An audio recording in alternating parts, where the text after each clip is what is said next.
ঘন ঘন viral fever, ওষুধ খেতে খেতে জেরবার হয়ে পড়েছেন? মাথায় রাখুন এই কয়েকটা ঘরোয়া টোটকা।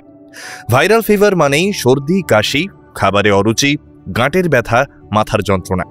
আটকানো যদি সম্ভব নাও হয়, সেরে উঠুন ঘরোয়া উপায়। শরীরকে হাইড্রেটেড রাখতে, টক্সিন দূরে সরিয়ে রাখতে প্রচুর পরিমাণে জল পান করুন। তাছাড়া 1 চিমটি নুন আর 1 টেবিল চামচ চিনি মিশিয়ে সহজেই বানিয়ে নিন ওআরএস। এই নুন চিনির জল কিন্তু শরীরের দুর্বলতা ঘোচায়, পেট কামড়ানোর সমস্যায়ও উপশম দেয়। আর শরীরকে আগের অবস্থায় ফিরিয়ে নিয়ে যেতে পর্যাপ্ত বিশ্রামের জুড়ি মেলা ভার। অনেক সময়ই জ্বরের ক্লান্তি পুরোপুরি কমার আগেই দৈনন্দিন কাজে যোগ দিই আমরা, কিন্তু এতে অসুস্থতা বেড়ে যাওয়ার সম্ভাবনাই বেশি থাকে। বরং কয়েকটা দিন টানা বিশ্রাম নিয়ে দীর্ঘ সময় ঘুমিয়ে তবেই এই ক্লান্তি কাটানো সম্ভব। ঈষৎ উষ্ণ জলে আদার কুচি, মধু, তুলসী পাতা, গুড় মিশিয়ে সেবন করলে তা গলা ব্যথা, সর্দি, কাশি কমায়, মুখের স্বাদও ফিরিয়ে আনে। সঙ্গে খাওয়া যেতে পারে লবঙ্গ, গোলমরিচ দেওয়া হালকা স্যুপ, প্রচুর পরিমাণে ভিটামিন সি যুক্ত ফল।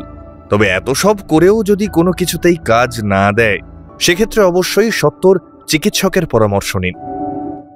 ফলো করুন সংবাদ প্রতিদিন ডিজিটাল।